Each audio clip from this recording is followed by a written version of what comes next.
Sakit Bumi Teguh Denpasar, dan beliau ini juga pernah mengajar di Fakultas Kedokteran dan Ilmu Kesehatan di Universitas Warmadewa.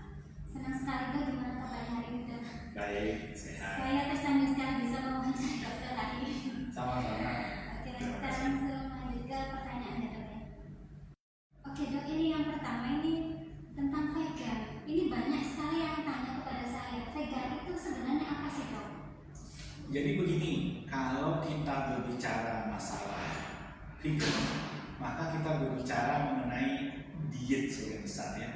Diet vegan itu apa? Diet vegan adalah seseorang yang mengkonsumsi hanya makanan nabati saja. Jadi tidak ada produk hewani di dalamnya, seperti telur, tidak ada susu, tidak ada daging, tidak ada madu, tidak ada. Jadi semua makanannya bersumber dari nabati. Jadi menyingkirkan semua produk-produk hewani yang ada. Dan termasuk mereka juga tidak menggunakan barang-barang yang terbuat dari kulit. Dari yang berkaitan lah semua nabati, semua dari hewani, hanya nabati saja. Juga tidak memproduksi. Misalnya mereka tidak berjualan susu sapi, berjualan madu. Jadi begitu kurang lebih yang disebut sebagai vegan itu sendiri. Jadi kesimpulannya vegan itu adalah lebih ke kita ke diet nabati ya. Betul. Nabati yang hanya makan sayur, tumbuhan, biji-bijian. Betul, segala macam bahan makanan nabati. Segala bahan makanan yang nabati, non hewani sama sekali. Jadi itu kesimpulannya. Pertanyaan selanjutnya adalah, ini banyak yang bertanya kepada saya, nitip pertanyaan. Apakah benar anak vegan itu tidak secerdas anak yang non vegan? Karena anak vegan itu kan tidak makan ikan, tidak minum susu. Apakah benar kalau anak vegan itu tidak bisa sepintar anak non vegan? Ini pertanyaan sekaligus jawabannya atau hanya pertanyaan aja? Oh, sekaligus dengan jawabannya ya. Jadi begini, kecerdasan itu tidak mutlak ditentukan oleh nutrisi apa yang didapat, tapi oleh banyak faktor lain ya. Salah satu faktor yang dominan adalah ada stimulasi yang diberikan. Artinya kalau anak itu diberikan stimulasi dari dalam kandungan, kemudian lahir terus berkembang, maka anak tersebut punya kecenderungan untuk cerdas dibandingkan dengan anak lain.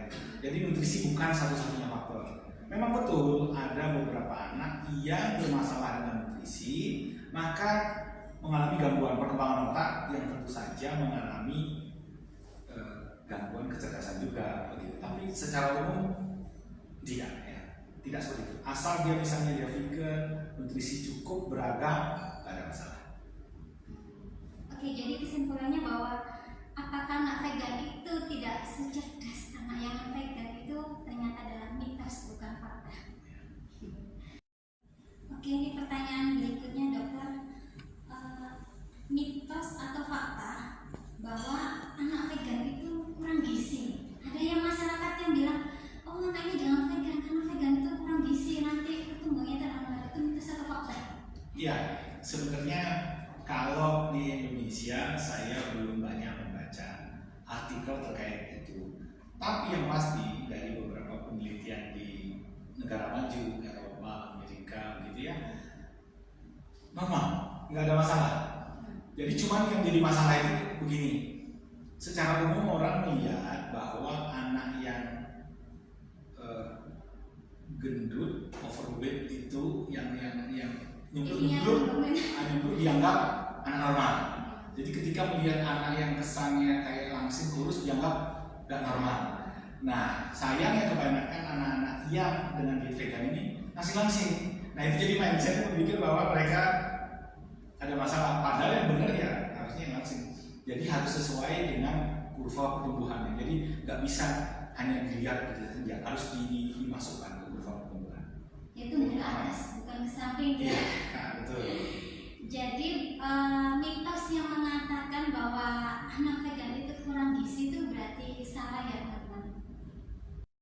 Oke, ini pertanyaan selanjutnya. Ini mitos atau fakta yang mengatakan bahwa anak vegan itu daya tahan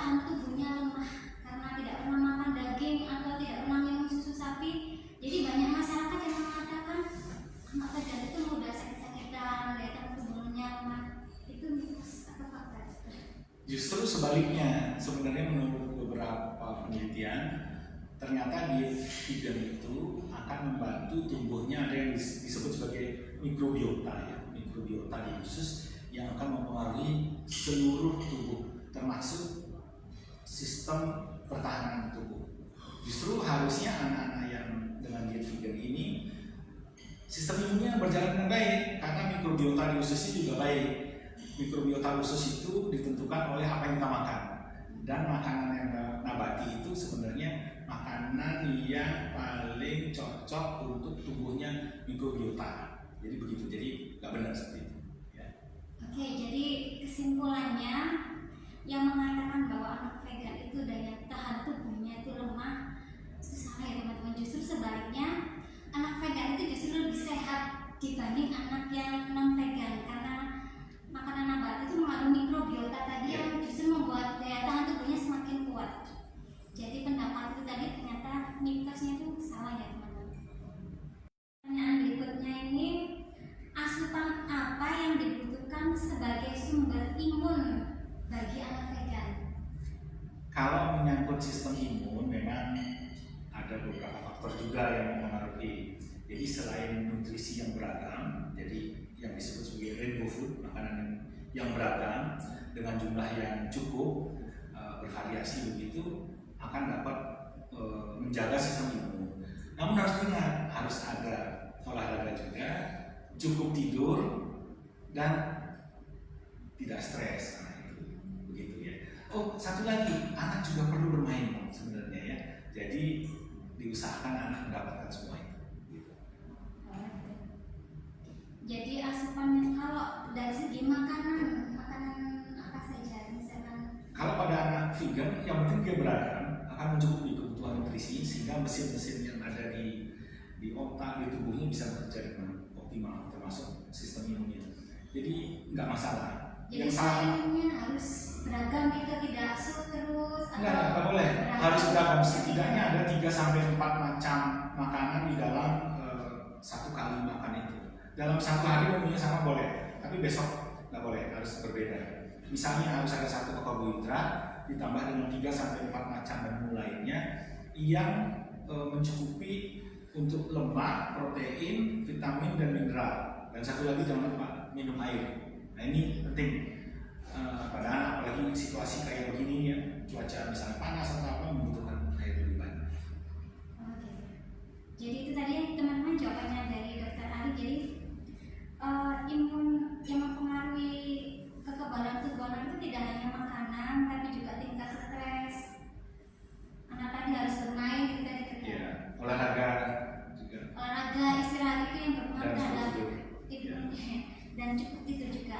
Itu sebagai cara untuk meningkatkan sistem imun pada anak. Itu jawabannya tadi. Oke, pertanyaan selanjutnya, ini mitos atau fakta? Di masyarakat sering ada pendapat bahwa pertumbuhan anak itu memerlukan protein hewani, sedangkan kaum vegan itu kan hanya kita makan protein nabati. Jadi kalau anak yang nggak ada protein hewaninya nanti pertumbuhannya terhambat atau gimana itu mitos atau fakta itu, Dok? Jadi berdasarkan kita kalau ngomong kan harus ada bukti-buktinya ya. Jadi berdasarkan bukti-bukti atau penelitian di negara maju, pertumbuhan itu dipengaruhi oleh banyak faktor ya. Salah satunya nutrisi, dan nutrisi itu tidak harus mengkonsumsi protein hewani, tidak. Jadi boleh nabati, tapi syaratnya itu satu, jumlahnya cukup, dua, bervariasi ya, dan ketiga, intinya harus mendapatkan semua yang diperlukan oleh anak agar dapat. Jadi tidak betul harus memberikan protein hewani baru anak